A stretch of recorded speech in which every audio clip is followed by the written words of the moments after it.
स्वागत है मेरे प्यारे मित्रों। तो फिर अभी हम फैन और वाई की कहानी को आगे बढ़ाते हैं और आज की शुरुआत में हमें दिखाया जाता है फैन अपने कमरे में बैठकर अपना यूनिवर्सिटी का काम पूरा करता है। उसके बाद फैन घड़ी को देखने लगता है, जहां फैन को पता चलता है कि 12 बजने वाले हैं। फैन तब वाई के बारे में सोचने लगता है और यहाँ हमें पता चलता है कि आज वाई का सुबह का शूटिंग का शेड्यूल है, इसलिए वाई सुबह सुबह ही फिल्म के सेट पर चला गया है और वाई का शूटिंग का शेड्यूल सुबह ही कुछ घंटे में ही खत्म हो जाएगा और फैन का वहाँ कोई काम नहीं था तो फैन वाई के साथ आज नहीं जाता। फैन घड़ी को देखकर सोचता है कि 12 बजने वाले हैं। वाई सुबह सुबह ही फिल्म के सेट पर चला गया था, अभी तक तो उसे घर आ जाना चाहिए था। वाई को इतना देरी क्यों हो रहा है? उसी वक्त फिल्म के सेट से फैन को कॉल आता है। सेट वाले फैन को बताते हैं कि आज शूटिंग के दौरान यंग मास्टर वाई का तबीयत अचानक बिगड़ गया है और उन्हें हीट स्ट्रोक आया है। फिर सेट वाले कहते हैं कि बात सिर्फ ये नहीं है कि यंग मास्टर वाई को हीट स्ट्रोक आया है, हमारे सेट का माहौल भी बहुत ही गर्म हो चुका है। तो टीचर फैन आप जल्दी से फिल्म के सेट पर आ जाइए। फैन चौंक कर पूछता है कि क्या वाई को हीट स्ट्रोक आया है? वाई अभी कैसा है? सेट वाले कहते हैं कि टीचर फैन आप पहले सेट पर आ जाइए, आपको सब पता चल जाएगा। उसके बाद हमें दिखाया जाता है कि फैन भागता हुआ फिल्म के सेट पर आता है, जहां फैन को देखकर फिल्म के सेट से एक आदमी बाहर निकल कर आता है। फैन उस आदमी से पूछता है कि वाई कैसा है, क्या आप लोगों ने वाई को हॉस्पिटल भेज दिया? वो आदमी बताता है कि अभी तक नहीं, क्योंकि यंग मास्टर वाई अभी भी फिल्म की शूटिंग कर रहे हैं। ये सुनकर फैन चौंक कर चिल्लाते हुए पूछता है कि पर आज वाई का शूटिंग का शेड्यूल तो सुबह ही खत्म हो जाना चाहिए था, तो बड़ी दोपहर तक वाई फिल्म का शूटिंग कर क्यों रहा है? और आप लोगों ने तो बताया कि वाई को हीट स्ट्रोक आया है, तो इस हालत में वाई को आप लोग शूटिंग करने क्यों दे रहे हो? वो आदमी फैन को बताता है कि हाँ, आज की शूटिंग का शेड्यूल सुबह के 10 बजे तक ही था, पर आज अचानक शूटिंग के दौरान यंग मास्टर वाई का तबीयत बिगड़ जाता है, तो हम सब यंग मास्टर वाई को आराम करने के लिए कहते हैं और हम सब तय करते हैं कि आज के शूटिंग के शेड्यूल को कैंसिल कर देते हैं। पर उससे पहले ही आज अचानक यंग मास्टर वाई के डैड प्रेसिडेंट फू सेट पर आ जाते हैं और प्रेसिडेंट फू सबको मना करते हैं शूटिंग को कैंसिल करने से।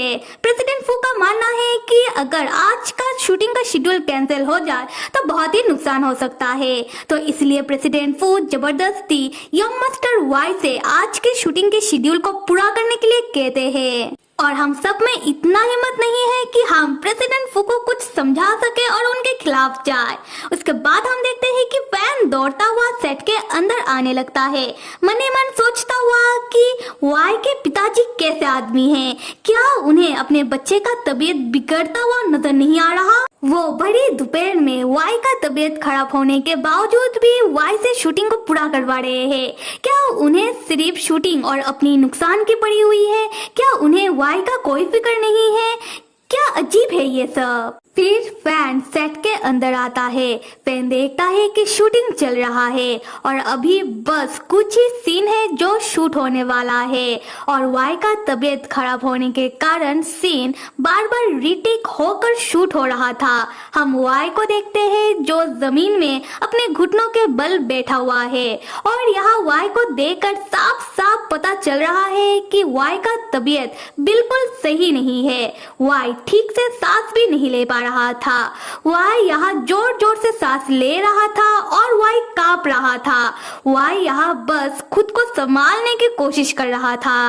हम वैन को देखते हैं जो वाई को देखने के बाद उस आदमी से पूछता है कि वाई कब से जमीन में ऐसे ही बैठा हुआ है? वो आदमी बताता है कि पिछले आधे घंटे से।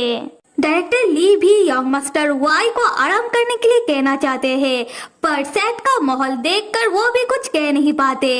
और यहाँ हम पहली बार यान फू यानी कि वाई के पिताजी प्रेसिडेंट फू को देखते हैं और मानना पड़ेगा कि वाई बिल्कुल दिखने में अपने पिताजी की तरह है। खैर हम फैन को देखते हैं जो वाई का बिगड़ता हुआ हालत को देखकर दौड़कर शूटिंग के बीच में जाने लगता है। तब वो आदमी फैन को पकड़ के रोकता है। फैन तब चिल्लाते हुए कहता है कि रोको शूटिंग को। और यह फैन भी पहली बार वाई के पिताजी को देखता है।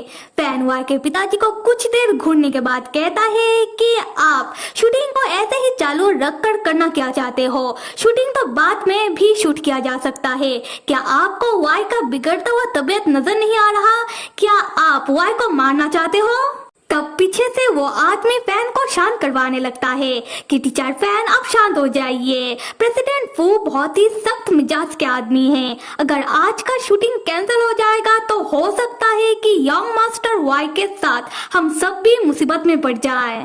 प्रेसिडेंट फू फैन को इतना चिल्लाता हुआ देखकर अपने आदमियों से पूछते हैं कि ये लड़का कौन है जो इतना शोर कर रहा है। तो प्रेसिडेंट फू का आदमी बताता है कि ये लड़का यंग मास्टर का असिस्टेंट है। उसके बाद प्रेसिडेंट फू पूछने लगते हैं कि अभी के सीन में क्या होने वाला है। प्रेसिडेंट फू का आदमी बताता है कि अभी के सीन में हमारे यंग मास्टर यानी कि हीरो अपनी जिंदगी को देश की भलाई के लिए लगाना चाहते हैं, इसलिए हीरो देश की भलाई करने जाना चाहते हैं। पर हीरो का पिताजी नहीं मानते, इसलिए हीरो और हीरो के पिताजी के बीच बहस हो जाता है। हीरो ना चाहते हुए भी अपने घुटनों में बैठकर अपने पिताजी से भीख मांगने लगता है कि वो उसे जाने दे। उसके बाद सीन शुरू होता है।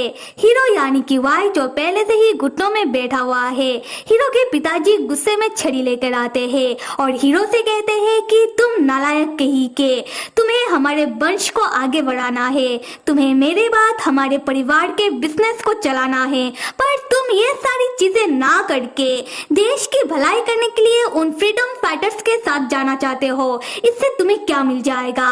फिर हीरो के पिताजी सीन को रियलिस्टिक दिखाने के लिए उस छड़ी से हीरो यानी कि वाई को सच्ची में बहुत ही मारते हैं। उसके बाद डायरेक्टर ली सीन को कट कहते हैं और बताते हैं कि आज का शूटिंग बहुत ही अच्छी तरीके से शूट हुआ है।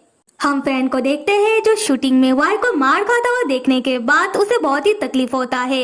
आते हैं वाई की तरफ। शूटिंग खत्म होने के बाद वाई का हालत पहले से भी ज्यादा बिगड़ जाता है। वाई जैसे ही खड़ा होने की कोशिश करता है वाई गिर जाता है। फैन आकर वाई को संभालता है। फैन वाई से कहता है कि वाई शांत हो जाओ, चलो मैं तुम्हें अंदर लेकर चलता हूँ, थोड़ी देर ऐसे में बैठो, तुम्हें अच्छा लगेगा। वाई फैन को देखने के बाद कहता है कि आप यहाँ क्यों आए हो, चले जाओ यहाँ से। फैन कहता है कि मैं क्यों जाऊँ, क्या तुमने अपना हालत देखा? ऐसा लग रहा है कि तुम किसी भी वक्त बेहोश हो सकते हो। तब वाई के पिताजी प्रेसिडेंट फू फैन के पीछे आकर खड़े होते हैं और बुलंद आवाज में वाई से पूछते हैं, यान फू, मैंने तुम्हारे लिए एक असिस्टेंट को भेजा था पर तुमने मेरे लोगों को लेने से मना कर दिया, क्या इस लड़के के वजह से? वाई तब रेंगता हुआ फैन के सामने आकर बैठता है और खुद को जैसे तैसे करके संभालते हुए अपने पिताजी को उल्टा जवाब देता है।